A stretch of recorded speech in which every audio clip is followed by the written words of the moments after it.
Voltamos com a participação aqui do nosso educador, Thales Princess. Tá super legal. E eu vou entrar aqui agora com as perguntas, né, do público. A Flávia Neves, ela quer saber, ela é lá de Juiz de Fora, e ela gostaria que você explicasse novamente, né, o que é inclusão e integração. Quais são as diferenças? Então, oi Flávia, você é do lado da minha cidade, eu sou de Rio Pomba, né, bem do lado de Juiz de Fora, mineiro, né?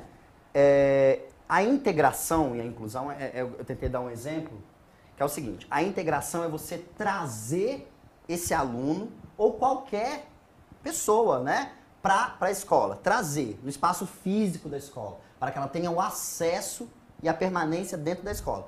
A inclusão é se inteirar com essa criança.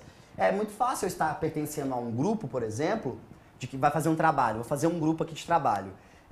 Estamos todos aqui reunidos, mas eu não consulto a opinião do Rodrigo, por exemplo. Rodrigo, estou aqui conversando com os outros 4, eu vou ficar aqui conversando. Você, eu não te pergunto opinião, não quero saber sua opinião, não te envolvo em nenhum momento, a gente toma as decisões aqui. Você está integrado, mas você não está incluído.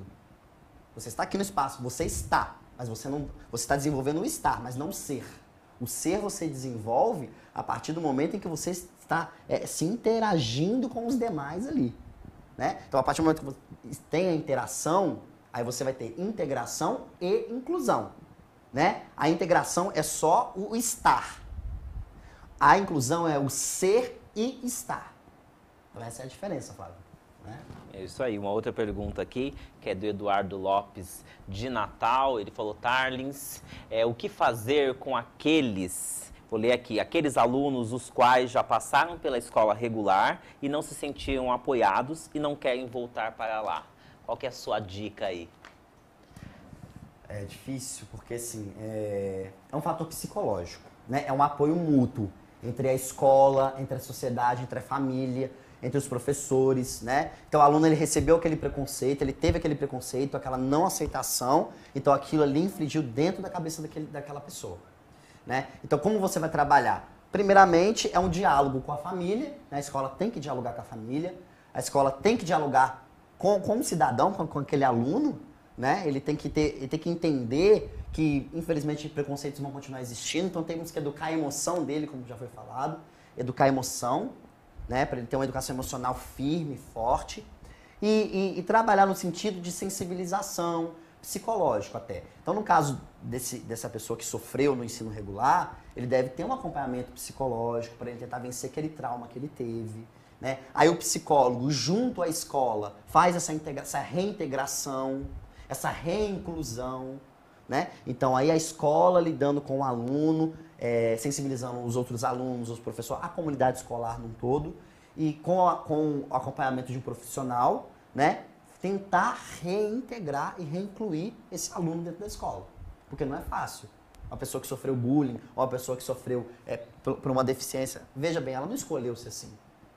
Né? Ela não escolheu. Então, psicologicamente, ela fica meio perdida. Que foi o caso, talvez, desse aluno que você está colocando. Então, assim, primeiro é o tratamento psicológico e o diálogo com a família. Então, quando a família dialoga com a escola e com a comunidade escolar, é sucesso. O aluno vai se sentir integrado, porque os outros colegas vão aceitar ele, aí agora vai ser incluído, e a escola vai aceitar ele, os pais estão lá com acompanhamento profissional, né? E a gente tem falado muito de inclusão, né, por parte dos professores, por parte até mesmo das autoridades, mas como ficam os alunos? Como que os alunos recebem essas pessoas? Como que você percebe? Posso falar da minha vivência. Os alunos amam até, né? Eles super respeitam muito mais do que adultos que eu conheço. Muito mais. Porque assim, você vê, por exemplo, eu tenho vários alunos, né? Os alunos com síndrome de Down são bem engraçados. Eu tenho um aluno meu que chama Thales, quase o nome. E ele, toda hora ele fala que vai casar com uma aluna também da sala dele, que é a Vivian, né? Então ele fala assim, vou casar com a Vivian. A Vivian brinca, sorri pra ele, a sala ri, brinca, manda carta. Então ele escreve uma cartinha, do jeito dele, ele tem uma alfabetização um pouco limitada, mas ele pega essa cartinha, os alunos pegam e mandam pra Vivian, mandam pra outra pessoa. Eu tinha um aluno que ele cuspia bastante, os próprios alunos tentavam acalmar ele. Era muito bonito até, né? Você ficava assim, ó, é difícil. Mas está dando certo, pelo menos para os alunos estão dando bem certo. Há casos e casos. Como eu falei, o professor está no fogo cruzado, esses alunos também estão no fogo cruzado. mas eles estão aprendendo que existem pessoas diferentes deles e que eles têm que aprender a conviver com essas pessoas e respeitar. Por mais estranha seja a reação dessa pessoa no mundo que eles vivem, ou na realidade que eles vivem em casa. E o trabalho com a família deles, né? Porque às vezes a gente tem pais, né, que não querem que os filhos se envolvam com essas pessoas, né? Como que vocês tratam isso? Então, tem casos de preconceito dos pais que acham que a falta de conhecimento, Rodrigo, infelizmente, é uma das maiores causas dos preconceitos. A alienação total, né? Então, os pais eles vão lá e acham que determinados tipos de doenças que são genéticas são passadas com contato. Aí acham que tem que manter... Não, se afasta porque acha que vai pegar a doença, né? Síndrome de Down, vai pegar, eu já vi isso. Não fica perto dela, eu ouvi isso de uma mãe. Né? Não fica perto dela que ela vai pegar síndrome, você vai pegar síndrome de Down também. Aí eu tive que intervir, falei, não, mas síndrome de Down, você também não pode ser carrasco com a pessoa, ela não teve a informação. Então, se ela não teve a informação, você tem que chegar a informação até ela. O professor, ele é professor em qualquer lugar, então ele vai chegar, ele vai tentar levar essa informação. Então eu falei, conversei, chamei a mãe de canto, conversei com ela, falei, olha, síndrome de Down é uma característica, uma condição genética, não vai passar. Por ela se encostar, por ela beber até no mesmo copo, não tem nada a ver. Aí então, eu conversei bastante. Então, a gente sensibiliza os pais e os alunos. Mas os alunos, eles vêm sem preconceito, né? Na verdade, o preconceito ele é criado. A gente nasce original, né? E morre plágio. Né? Então, são os próprios pais, a sociedade, que colocam na cabeça que aquelas pessoas, elas são anormais, elas não podem conviver em sociedade, você tem que manter-se longe dela porque elas são perigosas, ou aquilo ali vai passar uma doença para você. É uma ignorância, infelizmente, que a gente tenta mediar o tempo inteiro. E então eu queria que você me explicasse, assim, pra gente, né, finalizar com este assunto, né, não finalizar o programa, mas finalizar essa intenção aqui nossa da conversa, da escola inclusiva, né? Então, o que faz, então, uma escola inclusiva hoje? Hoje, uma escola inclusiva, ela promove a acessibilidade, né? Eu falo isso, esses termos parecem até repetitivos, mas é isso, é a acessibilidade e a permanência desse aluno na escola. Se eu tenho acesso, o que é ter acesso? É modificar a arquitetura, a parte arquitetônica da escola, é ter rampa, é ter formas com que cada tipo de aluno ele não se machuque, né? Ele possa se desenvolver amplamente, ele ter essas salas de apoio, né? A inclusão, no caso a prefeitura tem, que são SAIs, mas nem toda escola ainda tem, porque ainda também falta profissionais, por exemplo. Tem professor que não se especializa, não quer. Claro, é o pessoal de cada um também. Mas existem os incentivos da prefeitura? A prefeitura incentiva bastante, traz muitos cursos, né? Ela traz muitos cursos, sim. E esse é um lado muito positivo da educação da prefeitura de São Paulo, né? O que eu acho também que eu acho que é um problema muito grande, são as salas muito cheias. Quando você se vê em uma situação em que tem alunos especiais e a sala cheia, você se vê no fogo. Tá, mas vocês sempre estão sozinhos, é o professor e os alunos. Tem algum apoio? Tem apoio. Por exemplo, você pode solicitar pela legislação, você pode solicitar um cuidador, um intérprete. No caso, nós temos um aluno à noite lá, que a gente estava tentando um intérprete para ele, que é o John. A prefeitura tem escolas especializadas em surdos, são as EMEBs, né? Mas o John, por algum fator, ele foi estudar lá na nossa escola. E os professores não sabem Libras. Os professores da noite, né? Ele é da Educação de Jovens e Adultos, do EJA. E os professores tentam se comunicar da forma que conseguem. Mas as salas, principalmente do regular, elas são muito cheias.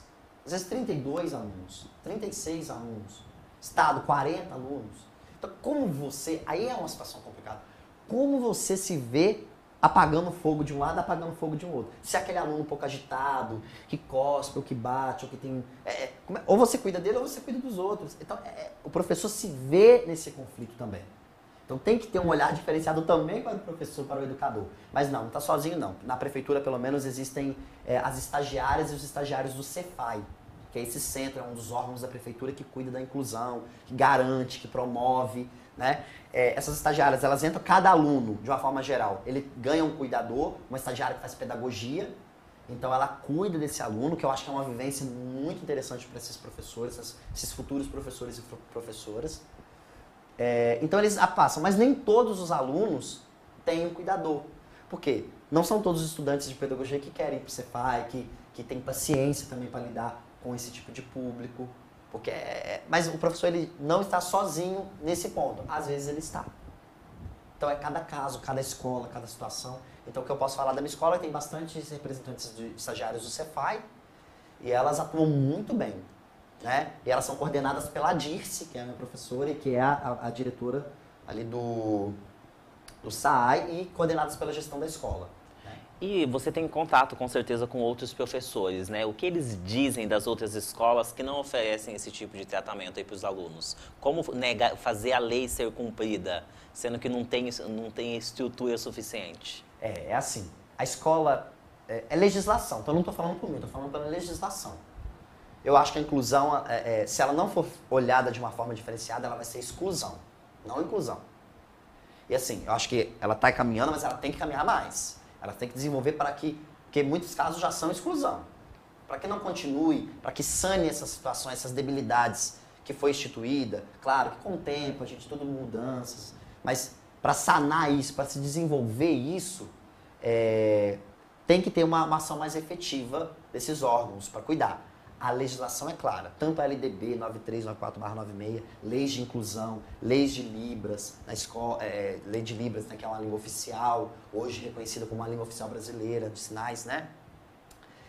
O ECA, né? Então, o Plano Nacional de Educação, todos eles visam o aluno especial também dentro de sala de aula. E quem tem que fazer essa fiscalização é quem? É a gestão da escola, que são os diretores, os coordenadores, os vices, assistentes, e também a supervisão. Porque a supervisão vai responder às diretorias de ensino. As diretorias de ensino correspondem à Secretaria de Ensino.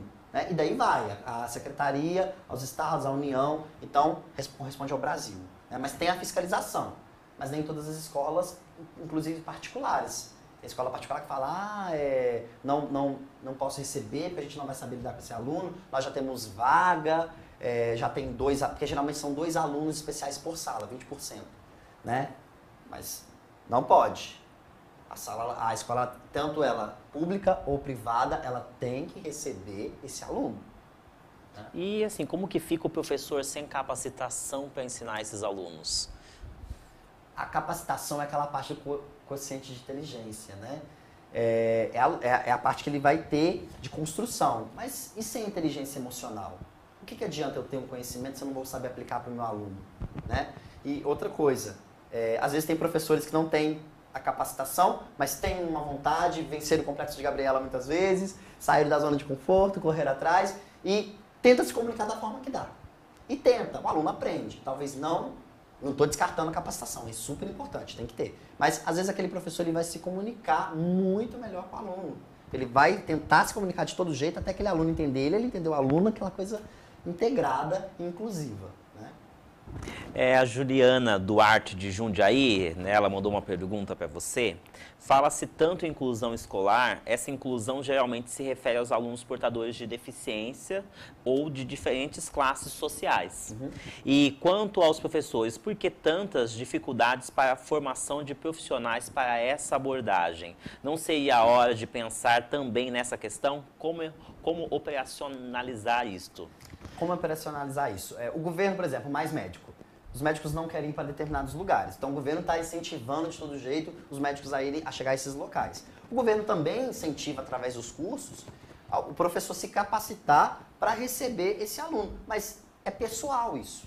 É bem pessoal. Então, o professor ele escolhe. Então, eu acho assim, que o governo tem que incentivar um pouco mais, da pós, e principalmente instituir na grade curricular das faculdades públicas e federais, matérias que ampliem mais isso, para que o professor saia um pouco mais preparado, saia mais, desconstruir alguns preconceitos, já começa ali na base, na formação do professor.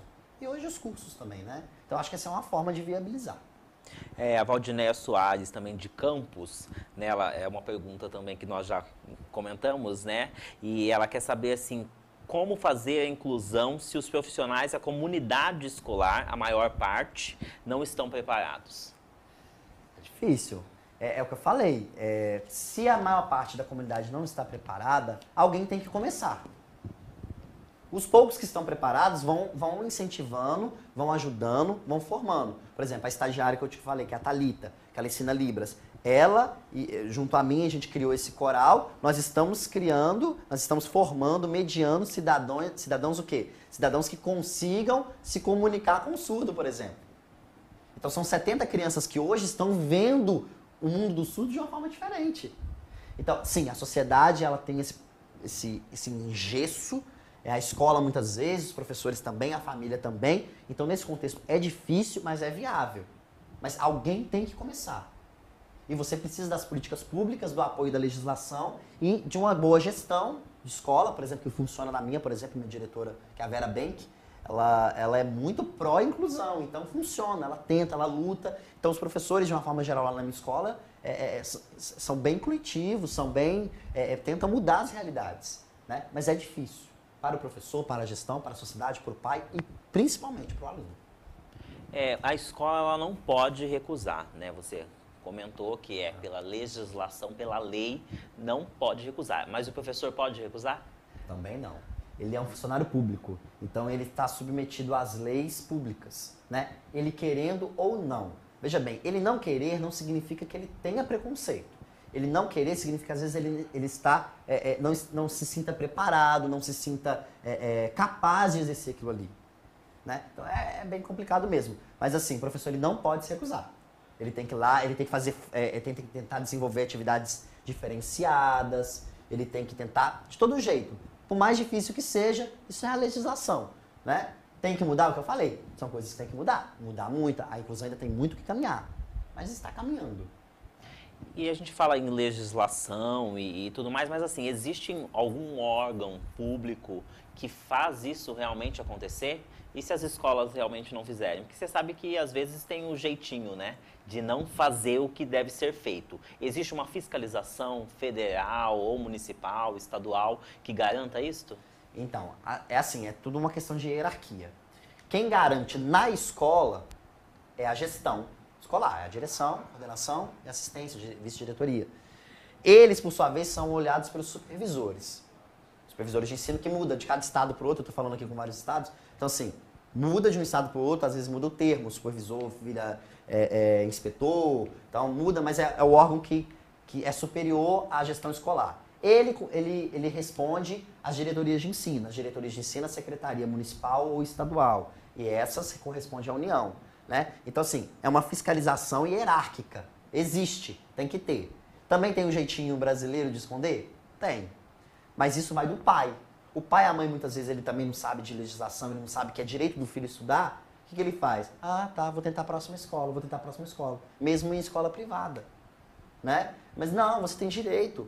Se a escola é privada, por exemplo, você tem 20%, você tem que pedir, então, que ela demonstre, que ela prove que todas as salas daquela série que o aluno vai estudar, tem 2 alunos especiais para ser colocado. A escola não pode negar, tampouco a pública.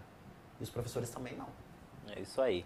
Gente, eu adorei receber você aqui, Tarlins, tá bom? Acho que é um assunto super bacana, nós temos mesmo que trazer à tona e conversar, discutir, porque é assim que a gente faz um país melhor, né? E mais inclusivo. Quero te desejar sorte nisto, né? E que você continue assim, incentivando outras pessoas. Obrigado. Me deixe seus contatos para que as pessoas quiserem perguntar para você, saber do seu trabalho. Pode perguntar à vontade, né? Como que eu consigo te achar? Como que as pessoas conseguem te achar? O meu Facebook tá ali, ó, Tarlins Prices, né?